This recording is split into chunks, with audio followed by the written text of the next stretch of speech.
Hello friends, welcome to today சமையல். இன்னைக்கு நம்ம டுடே சமையல்ல இனிப்பு பூரண கொழுக்கட்டை கொஞ்சம் கூட விரிசல் விழாம எவ்வளோ நேரம் ஆனாலும் கல் மாதிரி மாறாம ரொம்பவே சாஃப்டா இருக்கிறதுக்கு உண்டான டிப்ஸோட தான் பார்க்க போறோம். இந்த டிப்ஸை பயன்படுத்தி நீங்க உங்க வீட்டில் கொழுக்கட்டை செய்யும் போது நிச்சயமா சொல்றேன், கொஞ்சம் கூட விரிசலும் விழாது. அதே சமயத்துல எவ்வளோ நேரம் ஆனாலும் ரொம்ப ரொம்ப சாஃப்டா இருக்கும். அதனால இந்த வீடியோவை ஸ்கிப் பண்ணாம கடைசி வரைக்கும் பாருங்க. இதை இப்போ நம்ம எப்படி செய்யறதுன்னு பார்க்கலாம். அதற்கு முதல்ல நம்ம மேல் மாவு ரெடி பண்ணிக்கலாம். அதற்கு ஒரு கடாயில் 1 கப் அளவுக்கு பச்சரிசி மாவு, அதாவது கடைகளில் கிடைக்கக்கூடிய கொழுக்கட்டை மாவு தான் நான் இன்னைக்கு பயன்படுத்தியிருக்கேன். வீட்டில் ரெடி பண்ண மாவாக இருந்தாலும் ஒரு முறை இந்த மாதிரி வறுத்துட்டு பயன்படுத்துங்க. எவ்வளோ நேரம் ஆனாலும் அந்த கொழுக்கட்டை ரொம்பவே சாஃப்டாக இருக்கும்.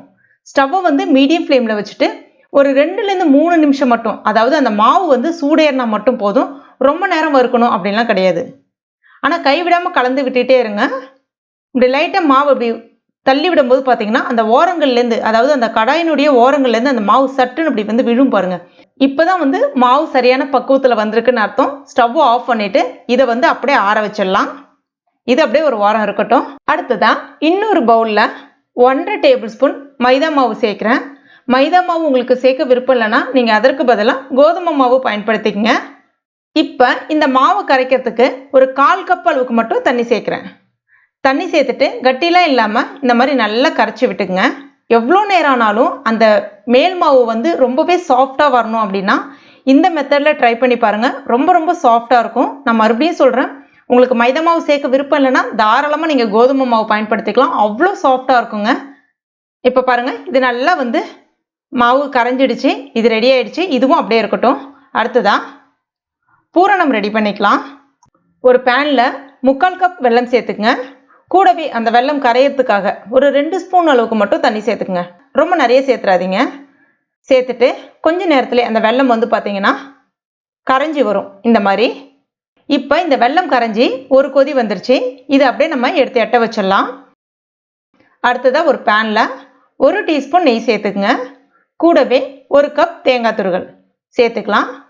ஸ்டவ்வை மீடியம் ஃப்ளேமில் வச்சுட்டு ஒரு 2லேருந்து 3 நிமிஷம் மட்டும் அந்த தேங்காவை நெய்யில் வறுத்துக்குங்க. அந்த மாதிரி நெய்யில் வறுபடும் போது அந்த சுவை ரொம்பவே பிரமாதமாக இருக்கும். ரொம்ப நேரம் வறுக்கணும்னு கிடையாது. இப்போ இதில் நம்ம ரெடி பண்ணி வச்சுருந்தோம்ல அந்த வெள்ளைக்கரைசல், அதை வடிகட்டிட்டு சேர்த்துக்குங்க. இந்த ப்ராசஸ் எதுக்கு அப்படின்னா, அந்த வெள்ளத்தில் அந்த தூசு துரும்பலாம் இருக்கும்ல, அதை எடுக்கிறதுக்காக தான் நம்ம கொஞ்சமாக தண்ணி விட்டு கொதிக்க வைக்கிறோம். அந்த வெல்லம் பாகாகணும் அப்படிலாம் கிடையாது. இப்போ பாருங்கள், வடிகட்டியாச்சு. இப்போ இதை நல்லா கலந்து விட்டுக்குங்க. சில பேர் கடலைப்பருப்பை வேக வச்சு இதில் சேர்ப்பாங்க. அந்த மாதிரினா கடலைப்பருப்பை ஒரு 2 முறை அலசிட்டு குக்கரில் சேர்த்துட்டு ஒரு 3 விசில் மட்டும் விட்டுட்டு, அந்த கடலைப்பருப்பு கொஞ்சம் பூக்க வெந்திருக்கணும். அதே சமயத்தில் குழஞ்சிடக்கூடாது. அதையும் இப்போ இந்த ஸ்டேஜில் கூட நீங்கள் சேர்த்துக்கலாம். அதுவும் நல்லாயிருக்கும். நான் இன்றைக்கி வெறும் தேங்காய் பூரணம் மட்டும் செய்கிறேன். கூடவே கொஞ்சமாக ஏலக்காய் பொடி சேர்த்துக்குங்க. சேர்த்துட்டு அதையும் நல்லா கலந்து விட்டுக்குங்க. இந்த இடத்துல நீங்கள் ஏதாவது ட்ரை நட்ஸ் கூட சேர்க்கலாம். காய்ந்த திராட்சை, வறுத்த வேர்க்கடலை, இல்லைன்னா வறுத்த பாதாம் பருப்பு, இது எல்லாத்தையுமே நீங்கள் பொடி பண்ணிட்டு கூட சேர்க்கலாம். முந்திரி பருப்பும் சேர்க்கலாம். இப்போ பாருங்கள், அந்த தண்ணி எல்லாமே இழுத்துட்டு இந்த மாதிரி நல்லா சுருண்டு வரணும்.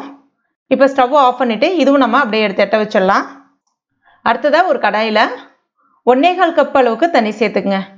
1 கப் மாவுக்கு 1½ கப் தண்ணி சரியாக இருக்கும். ஏற்கனவே நம்ம அந்த மைதா மாவில் 1/4 கப் தண்ணி விட்டு கரைச்சிருக்கோம். அதனால் இந்த இடத்துல 1¼ கப் தண்ணி சேர்க்குறேன்.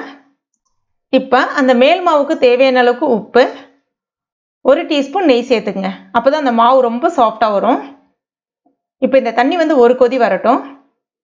ஒரு கொதி வந்த பிறகு நம்ம ரெடி பண்ணி வச்சுருக்க மைதா மாவு சேர்த்துடலாம். நம்ம ரெடி பண்ணி வச்சுருக்க மாவை சேர்த்துடலாம். கொஞ்சம் கொஞ்சமாக சேர்த்துட்டு கைவிடாமல் இந்த மாதிரி கலந்து விட்டுக்குங்க.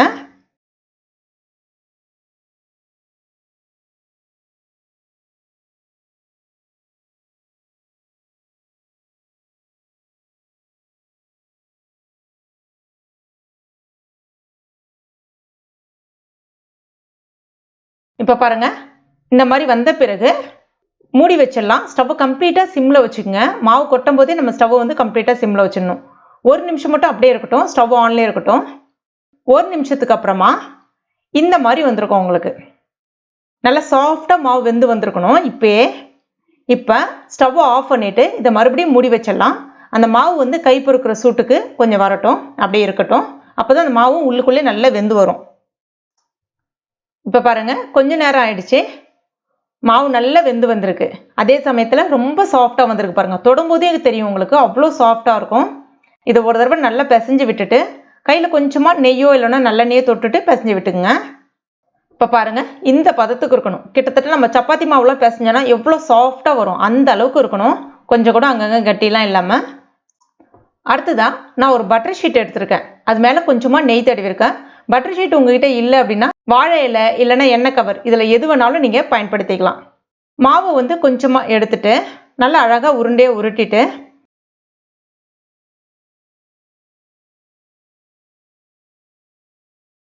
மேலே ஒரு பட்டர் ஷீட்டில் நெய் கொஞ்சம் தடவிட்டு அதை அது மேலே வச்சு இந்த மாதிரி ஒரு ப்ரெஸ் பண்ணிவிட்டு மேலே நம்ம இந்த மாதிரி லைட்டாக தட்டி விட்டோம்னா அழகாக ஒட்டாமல் ரவுண்ட் ஷேப்பில் உங்களுக்கு சூப்பராக கிடைக்கும். உங்ககிட்ட அச்சு இருந்தாலும் நீங்கள் தாராளமாக பயன்படுத்திக்கலாம். இப்போ ஒரு ஸ்பூன் அளவுக்கு இந்த பூரணத்தை உள்ளே வச்சுட்டு அந்த 2 எட்ஜுமே இந்த மாதிரி சேர்ந்து வர்ற மாதிரி இப்படி மூடணும். கரெக்டாக அப்படி மூடிட்டு இப்படியே நம்ம ஒட்டிக்கலாம். அந்த பட்டர் ஷீட் மேலே நம்ம இந்த மாதிரி ஒட்டிக்கணும். இந்த மாதிரி ஒட்டி விட்டிங்கன்னா வெளியில் வந்து அந்த பூரணம் வராது. அதே சமயத்தில் மேலே வந்து உங்களுக்கு நிறம் மாறாமல் பார்க்குறதுக்கு ரொம்பவே சாஃப்டாக தெரியும். இதை நம்ம அப்படியே திறந்து எடுக்க வேண்டியதுதான். அவ்வளோதான். எவ்வளோ சூப்பராக ரெடி ஆகிடுச்சு பாருங்கள். அச்சுலாம் எதுவுமே இல்லாமல். இதுவே நீங்கள் கொழுக்கட்டை அச்சு பயன்படுத்தி கூட செய்யலாம்.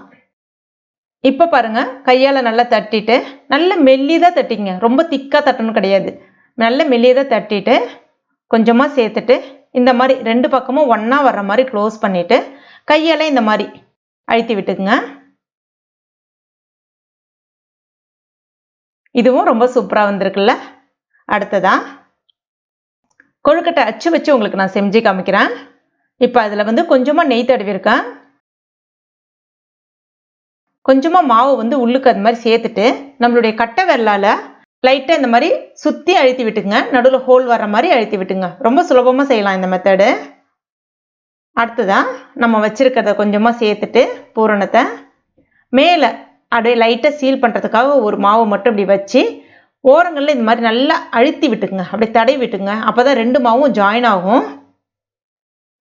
இப்போ இதை நம்ம திறந்து பார்க்கலாம். எவ்வளோ அழகாக வந்திருக்கு பாருங்கள். இது நீங்கள் ஒரு வாழலையை விரித்து வச்சு அதில் கூட பண்ணலாம். நான் வந்து இன்றைக்கி அந்த இடியாப்ப தட்டில் அதில் வந்து கொஞ்சமாக நெய் தடவிட்டு சேர்த்துக்கிறேன். சேர்த்துட்டு இட்லி பாத்திரத்தில் எப்பவும் போல் கொஞ்சம் தண்ணி வச்சுருக்கேன்.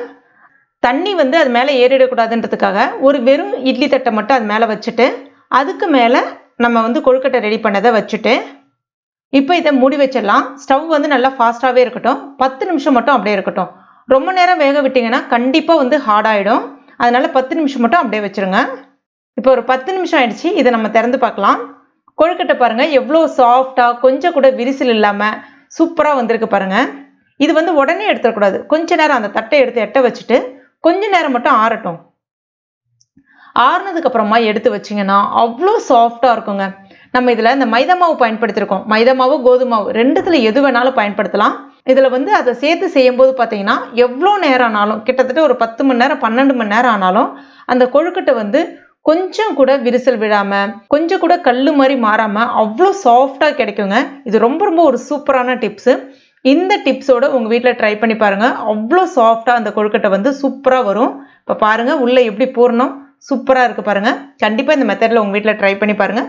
ட்ரை பண்ணிவிட்டு மறக்காமல் எனக்கு கமெண்ட் பண்ணுங்கள். இந்த வீடியோ உங்களுக்கு பிடிச்சிருந்தா லைக் பண்ணுங்கள். உங்கள் நண்பர்கள் மற்றும் ஃபேமிலி மெம்பர்ஸ் கூட மறக்காமல் ஷேர் பண்ணிங்க. மேலும் இது போன்ற டேஸ்டி ரெசிபிகளுக்கு நம்ம டுடே சமையல் இது வரைக்கும் நீங்கள் சப்ஸ்கிரைப் பண்ணலைன்னா உடனே சப்ஸ்கிரைப் பண்ணிங்க. கூடவே மறக்காமல் அந்த பெல் நோட்டிஃபிகேஷன் சிம்பிளையும் ப்ரெஸ் பண்ணிங்க. தேங்க்யூ.